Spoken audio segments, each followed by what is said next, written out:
یہ حضرت مریم جو ایک عورت ہیں اور ایسی پاک دامن عورت ہیں کہ جن کو اللہ رب العالمین نے ان کے نکاح شادی سے پہلے ان کو بیٹا عطا فرمایا.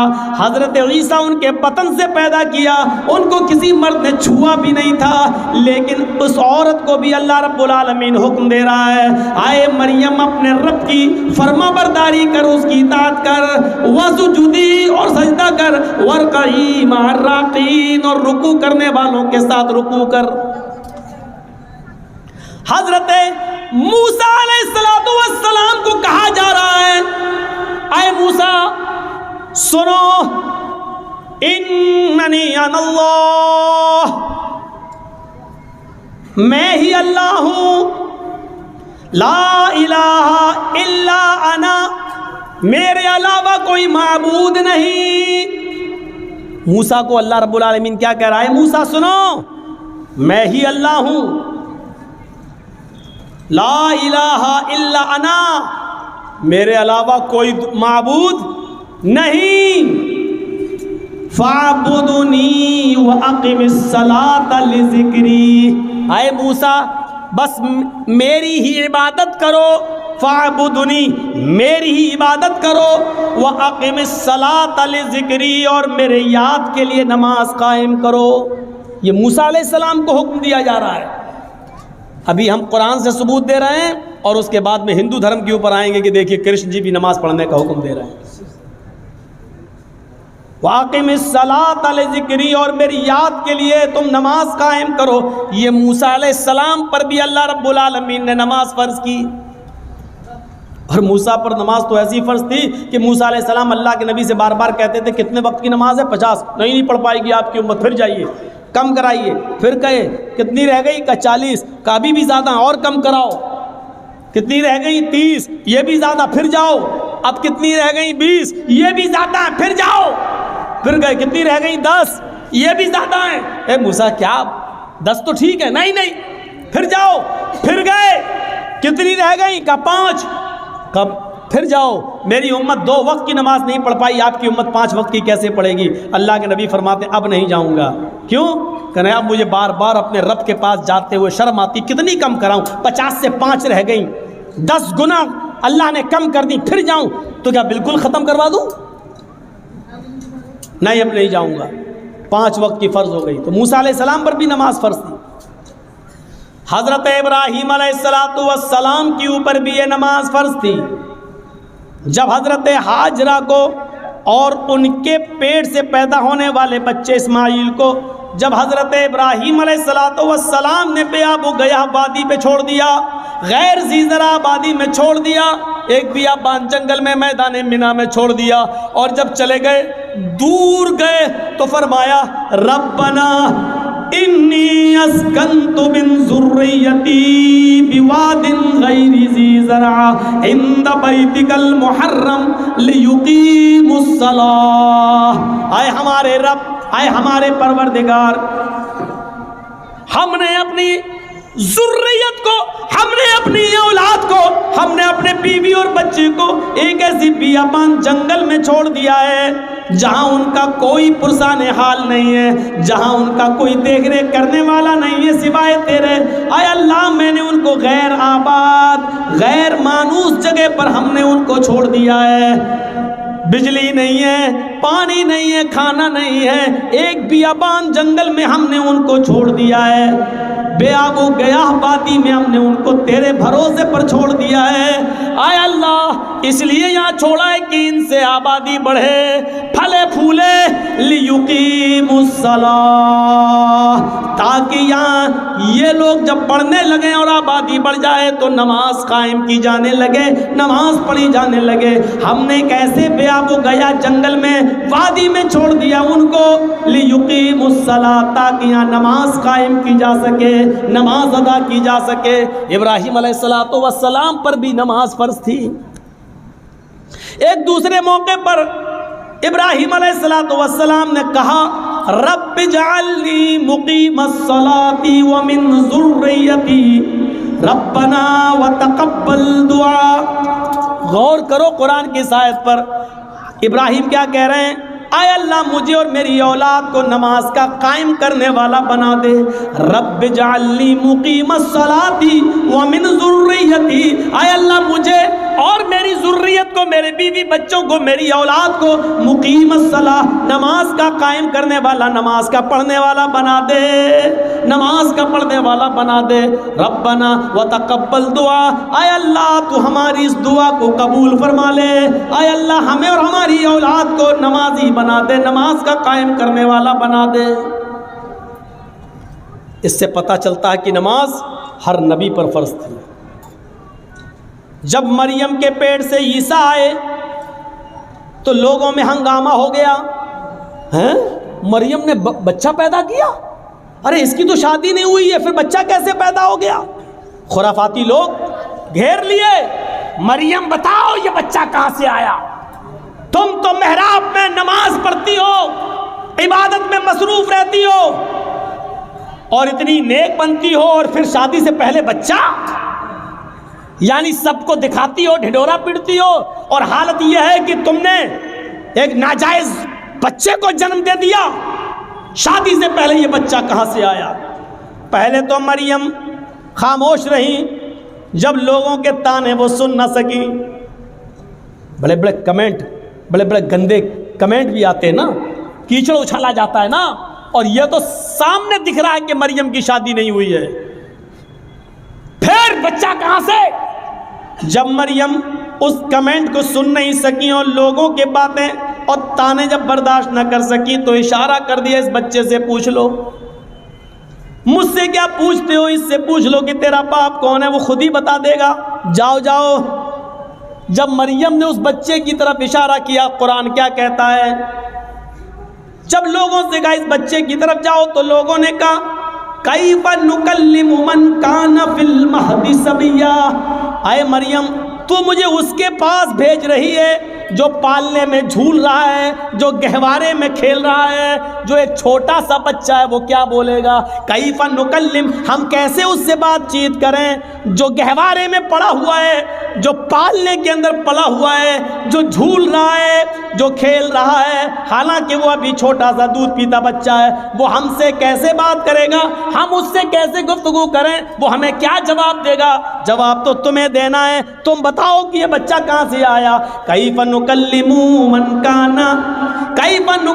من کان فی المہد صبیا.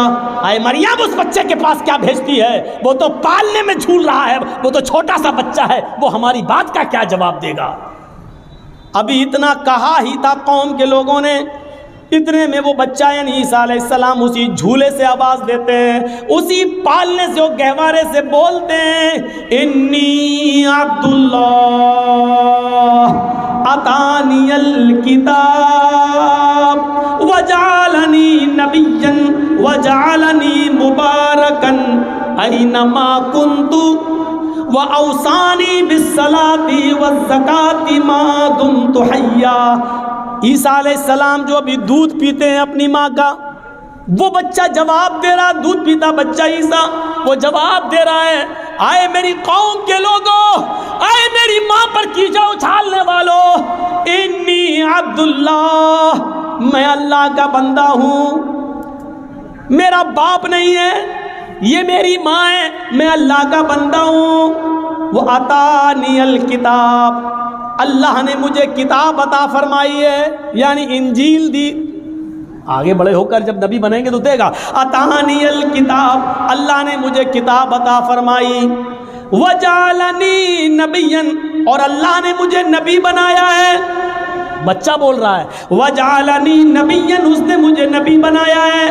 وجعلنی مبارکا اینما کنت، اور مجھے بڑا مبارک بنایا ہے جہاں میں ہوں، یعنی جہاں جہاں میں جاؤں ہر جگہ برکت ہی برکت ہوگی. وجعلنی مبارکا اینما کنت، میں جہاں جہاں ہوں وہاں اللہ نے برکتوں کے دروازے کھول دیے. اور اس کے بعد جو جملے کہے وہ سنیے، وَأَوْصَانِي بِالصَّلَاةِ وَالزَّكَاةِ مَا دُمْتُ حَيًّا، اور اس اللہ نے مجھے حکم دیا کہ جب تک میں زندہ رہوں نماز قائم کرتا رہوں اور زکوٰۃ ادا کرتا رہوں، اوصانی بالصلاۃ والزکوٰۃ ما دمت حیا، مجھے نماز کا اور زکوٰۃ کا حکم دیا جب تک میں زندہ رہوں۔ زندگی جس نے دی اس نے زندگی کے گزارنے کے اصول بتائے ہیں۔ یہ نماز زکریا بھی پڑھا کرتے تھے، یہ نماز مریم بھی پڑھا کرتی تھی، یہ نماز موسیٰ بھی پڑھا کرتے تھے، یہ نماز ابراہیم بھی پڑھا کرتے تھے، یہ نماز عیسیٰ علیہ السلام بھی پڑھا کرتے تھے، اور جتنے بھی نبی اس دنیا میں آئے ہر نبی کے اوپر یہ نماز فرض تھی۔ اسی لیے شریمد بھاگوت گیتا کا 6واں ادھیائے اٹھاؤ اور اس کا 10واں منتر پڑھو، یوگی اجیت ستتماتمانم رہاسستی تھا ایکاکی اچتاتما نراشیر پرگرہ۔ جب تم ایشور کی پوجا کرنے کے لیے کھڑے ہو، ہے ارجن، کرشن جی کہہ رہے ہیں، ہے ارجن، جب تم ایشور کی اللہ کی عبادت پوجا کرنے کے لیے کھڑے ہو تو پورے شریر کی ایکسرسائز، پورے شریر کا یوگ ہو جائے، کھڑے بھی ہو جاؤ، جھک بھی جاؤ، سجدہ بھی کر لو،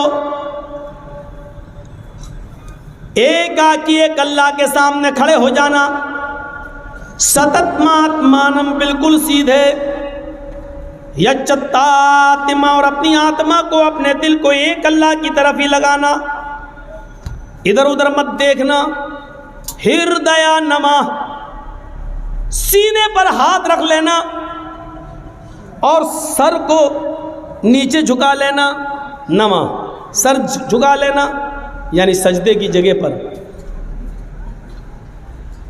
یہ کیا ہے؟ اور پورے شریر کی ایکسرسائز، ایک آکی جو کچھ بھی مانگنا ایک اللہ سے مانگنا، نراشیر اور سب سے نراش ہو جانا، اوپر والے سے نراش مت ہونا۔ یہ پوری کی پوری نماز۔ پنچم سمیا کرتویہ، اور ایسا 5 وقت کرنا۔ مرگ چرم، ہرن کی کھال بچھا لینا، اگر پاک زمین پوتر دھرتی نہ ملے، پوتر دھرتی نہ ملے یعنی زمین پاک نہ ہو تو مرگ مانی ہرن اور چرم مانی چمڑا، ہرن کا چمڑا یعنی ہرن کی کھال بچھا کر اس پر نماز پڑھ لینا، یعنی حلال جانوروں کا چمڑا ہندو دھرم کے اندر بھی حلال ہے، اس پر بھی نماز پڑھی جا سکتی ہے، اور یہ چیز ہندو دھرم کی کتاب اور شریمد بھاگوت گیتا کہہ رہی ہے، جو ہر ہندو کے گھر میں ملے گی، گیتا کہہ رہی ہے۔ نماز پڑھنے کا ثبوت ہندو دھرم کی کتابوں میں بھی ہے۔ زندگی گزارنے دینے والے نے زندگی گزارنے کے اصول بتائے ہیں، کتاب میں آج موجود ہیں۔ اور سب سے بڑا عقیدہ کہ اس زندگی کو گزارنے کے بعد پھر ایک دن ہمیں اور آپ کو مرنا بھی ہے، اس لیے موت کو بھی کامیاب بنانا، مرنے کے بعد کا تصور ہمارے اور آپ کے دل میں رہے گا تبھی ہم یہ کام کریں گے۔ اگر یہ ہوگا مر جائیں گے، مٹی میں مل جائیں گے، بعد میں کچھ نہیں ہونا، تو کوئی آدمی نماز نہیں پڑھے گا، کوئی آدمی اچھے کام نہیں کرے گا۔ کیوں کرنے لگا؟ جب مر کر مٹی میں ملنا ہے تو ہم اچھے کام کیوں کریں گے؟ دنیا میں کتنا اختلاف ہے، کتنا نزاع ہے، کتنا جھگڑا ہے۔ اس اختلاف کو ختم کرنے کی ایک ہی اصول ہے اس اختلاف کو ختم کرنے کا، کہ لوگوں کو قیمتی چیز سے جوڑ دیا جائے اور کسی خطرناک چیز سے باخبر کر دیا جائے۔ سنیے، بڑی اچھی ایک مثال دے دیتا ہوں آپ کو۔ کچھ لوگ لڑ رہے ہیں، گتھم گتھا ہو رہی ہے، یہاں لڑائی ہو رہی ہے، وہ اس کو مار رہا ہے، اس کو مار رہا ہے، پیسہ دے، یہ دو، لڑائی جھگڑا ہو رہا ہے۔ جرجیت صاحب پہنچ گئے۔ جرجیت صاحب کے پاس 100 کنچے ہیں۔ کنچے جانتے ہیں نا؟ گولی، آپ لوگوں کے یہاں جو بھی بولتے ہو، کنچے ہیں، 100 گولیاں ہیں۔ جرجیت صاحب نے کہا کہ سنو، یہ میرے پاس 100 گولیاں ہیں، ان میں ایک ریڈ کلر کی گولی ہے، ایک ریڈ کلر کا کنچا ہے، میں ان 100 گولیوں کو ہوا میں اچھال رہا ہوں، زمین پر گرے گا، لیکن ریڈ کلر کی گولی پر 1 لاکھ روپے کا انعام ہے۔ جس کو ریڈ کلر کی گولی مل جائے گی وہ ہم سے 1 لاکھ روپے لے جائے گا۔ جرجیت صاحب نے یہ کہہ کر 100 گولیاں ہوا میں اچھال دی۔ ایمانداری کے ساتھ بتائیے گا وہ لڑنے والے اب کیا کریں گے؟ جو ابھی لڑ رہے ہیں، جو ابھی جھگڑ رہے ہیں، آپس میں ایک دوسرے کو چپل سے مار رہے ہیں، بال کھینچ رہے ہیں، جب انہوں نے سنا کہ لال رنگ کی گولی پر 1 لاکھ روپے کا انعام ہے، جس کو ملے گی اس کو 1 لاکھ روپیہ، تو سارے کے سارے لڑائی جھگڑا چھوڑ کر فوراً بھاگیں گے اور اس گولی کے اوپر ٹوٹ پڑیں گے۔ گولیاں اور بھی ہیں وہاں، لیکن سب کی نظر لال رنگ کی گولی کے اوپر ہوگی۔ لال رنگ کی گولی مل جائے تاکہ یہ انعام ہمیں مل جائے، جبکہ گولیاں وہاں اور بھی ہیں لیکن دوسری گولیوں کو کوئی نہیں پکڑے گا، صرف لال رنگ کی گولی کے اوپر اس کی نظر ہوگی۔ یہ جھگڑا جرجیت صاحب نے کیسے ختم کر دیا؟ لوگوں کو ایک قیمتی چیز سے جوڑ دیا ہے، جھگڑا ختم ہو گیا ہے۔ جو لوگ ابھی لڑ رہے ہیں، ہم تم سے دولت میں آگے نکل جائیں، تم ہم سے دولت میں آگے نکل رہے ہو، آپس میں جھگڑا کر رہے ہیں، ان کو ایک قیمتی چیز سے جوڑ دو، ان کو حصول جنت سے جوڑ دو، ان کو جنت کی طرف لگا دو، ان کو بتاؤ کہ یہ کرو گے تو یہ ہوگا، جنت میں یہ نعمتیں ہیں، ان نعمتوں کے حصول کے لیے آپس میں ایک دوسرے سے آگے بڑھو، نماز پڑھو، حرام خوری چھوڑو، شراب نوشی سے توبہ کرو، ان کو ایک قیمتی چیز سے آپ جوڑ دیجئے۔ شرط یہ ہے کہ قیمتی چیز سے جوڑنے کے لیے ایک اچھا اسلوب استعمال کیا جائے، اپنے آپ جھگڑا ختم ہو جائے گا اور لوگ اس قیمتی چیز کو پانے کے لیے اس پر دوڑ پڑیں گے۔ اچھا، کچھ لوگ لڑ رہے ہیں، جرجیت صاحب نے بہت کوشش کی لیکن وہ جھگڑا ختم نہیں کر پائے ہیں۔ جرجیت صاحب ایک پٹارا لے کے پہنچ گئے ہیں، اے ہٹو ہٹو، چھوڑو، تم لوگ کیوں لڑ رہے ہو، یہ گتم گتا کیوں کر رہے، ہٹو، لیکن ہماری بات کا کوئی اثر نہیں ہو رہا، چپ جا یہاں سے، اس نے ہمارا پیسہ لیا، اس نے ہمارا یہ دبایا، اس نے ہمارا یہ کیا، لڑ رہے ہیں۔ جرجیت صاحب نے ان لڑنے والوں کے سامنے ایک پٹارا کھول دیا، اس میں سے ایک زہریلا سانپ نکلتا ہے اور پٹارے سے کود جاتا ہے اور رینگ کر ان لڑنے والوں کے پاس پہنچتا ہے۔ بتائیے وہ لڑنے والے کیا ہوں گے؟ جبکہ ایک دوسرے کو مارنے کے لیے تلے تھے، اب تو سانپ ان کے بیچ میں پہنچ گیا، اب وہ سب اپنی جان بچا رہے ہیں، اب کوئی کسی کو نہیں مارے گا بلکہ اپنی جان بچانے کی فکر کریں گے، میں بچ جاؤں، میں بچ جاؤں، ادھر بھاگے گا وہ ادھر بھاگے گا۔ ارے تم تو ایک دوسرے کو مارنا ہی چاہ رہے تھے، اب کیوں بھاگ رہے ہو ایک دوسرے سے، اب کیوں؟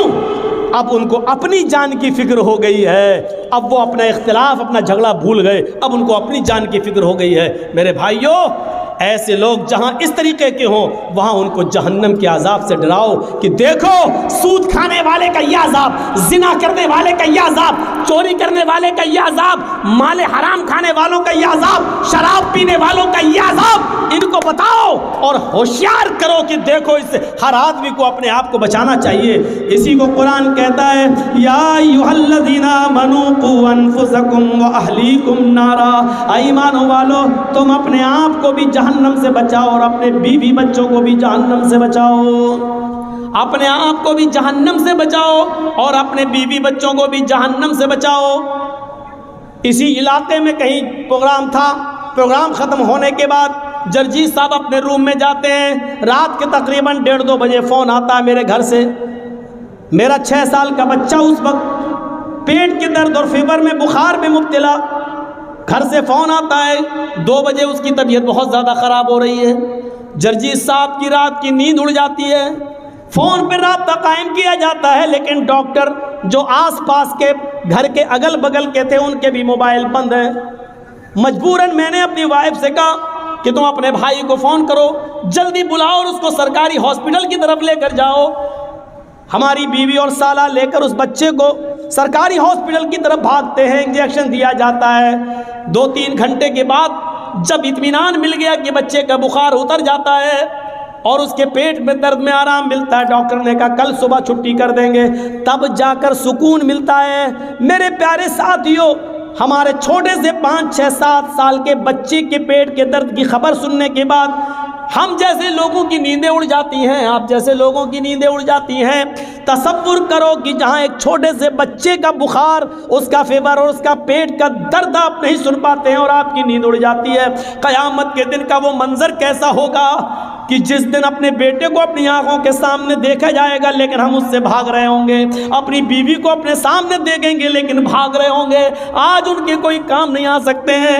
اسی کو قرآن کہتا ہے یوم یفر المرء من اخیہ وامہ وابیہ وصاحبتہ وبنیہ، قیامت کے دن انسان اپنے بھائی کو دیکھ کر بھاگے گا، وامہ وابیہ اپنی ماں کو دیکھ کر بھاگے گا، اپنے باپ کو دیکھ کر بھاگے گا، وصاحبتہ وبنیہ اپنی بیوی کو دیکھ کر بھاگے گا اور اپنی اولاد کو، اپنے بیٹوں کو دیکھ کر بھاگے گا۔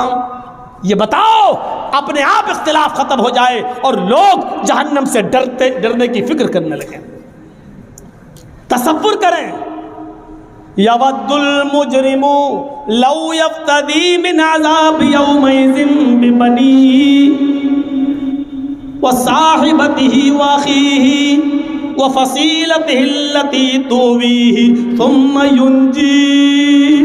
قرآن کی اس آیت نے جھنجھوڑ کر رکھ دیا ہے، اس دن کیسا ہوگا کہ جب انسان جہنم کا عذاب اپنی آنکھوں سے دیکھے گا، جو اپنے بیٹے کے فیور اور پیٹ کے درد کی خبر سننا بھی گوارا نہیں کرتا ہے دنیا میں، قیامت کے دن وہ چیخ چیخ کر کہے گا مجرم، لو یود المجرم لو یفتدی من عذاب یومئذ ببنیہ، چیخ چیخ کر کہے گا اللہ میں اپنے بیٹے کو دے رہا ہوں، یہ میرا بیٹا ہے، تو اس کو جہنم میں ڈال دے۔ منظر دیکھیے آپ، کتنا خطرناک عذاب، اس بچے کو، اس بیٹے کو جہنم میں ڈال دے۔ وہ صاحبتی اپنی بیوی کو لے کر آئے گا، اللہ میں بیوی کو فدیے میں دے رہا ہوں، اس کو جہنم میں ڈال دے۔ وہ اخیہ اپنے بھائی کو لے کر آئے گا، آئے اللہ دنیا میں میرا اور اس کا خون کا رشتہ ایک، میری ماں ایک، میرا باپ ایک، یہ میرا بھائی، لیکن آج تو اس کو لے لے۔ وفصیلتہ التی تؤویہ، پورا خاندان ایک طرف، اے اللہ یہ میرا چچا ہے، یہ میرا بابا، یہ کاکا ہے، یہ نانا ہے، یہ دادا ہے، یہ میرا قبیلہ، یہ میرا کنبہ ہے، تو سب لے لے، ان کو جہنم میں ڈال دے۔ ثم ینجیہ لیکن اسے بچا لے، مجھے تو جنت میں ڈال دے، ان سب کو جہنم میں پھینک دے۔ کیسے انسان گوارا کرے گا اپنی اولاد کو اپنے ہاتھ سے اللہ کو دے گا، لے اللہ اس کو جہنم میں ڈال دے لیکن مجھے نہیں، اللہ میری بیوی کو جہنم میں پھینک دے لیکن مجھے نہیں، اللہ میرے بھائی کو جہنم میں ڈال دے لیکن مجھے نہیں، اللہ میرے خاندان کو جہنم میں ڈال دے لیکن مجھے نجات دے دے، میں نہیں جانا چاہتا۔ تصور کیجئے آپ، یہاں بیٹا جل رہا ہے، آگ لگ جائے گھر میں، بیٹا جل رہا ہے، باپ کسی بھی قیمت پر دروازہ توڑے گا اور اپنے بچے کو بچانے کی فکر کرے گا کہ اسی طرح بچا لے، اگر ہم جلتے ہیں جل جائیں لیکن میرا بیٹا بچ جائے۔ دنیا کی آگ میں اپنے آپ کو چھلانگ لگا لیتے ہو اپنے بچے کو بچانے کے لیے، لیکن قیامت کے دن جہنم کی آگ کتنی تیز ہوگی، ایک بار دیکھو گے تو اپنے بیٹے کو ڈالنا گوارا کر لو گے، اپنے آپ کو نہیں، اپنی بیوی کو، اپنے بھائی کو ڈالنا گوارا کر لو گے لیکن اپنے آپ کو نہیں۔ یہ صورتحال ہوگی وہاں پر، اور یہ تصور ہر مذہب کے اندر ہے۔ زندگی دینے والے نے ہمیں بتایا ہے کہ یہ زندگی میرے بتائے ہوئے طریقے پر چلو، کیونکہ یہ زندگی یہاں ختم ہونے کے بعد بھی ختم نہیں ہوگی، اخروی زندگی ہم تمہیں پھر دیں گے اور پھر تمہیں جہنم کے اندر یا جنت کے اندر ڈالا جائے گا، پھینکا جائے گا۔ ہمیں اس چیز کا احساس ہونا چاہیے، ایک ڈر ہمارے اندر ہونا چاہیے۔ آپ کو ایک واقعے کی طرف لے کر چلتا ہوں۔ سن 1969 کے اندر، سن 1979 کے اندر، سن 1979 کے اندر، 1979 کے اندر امریکہ نے سب سے پہلا اس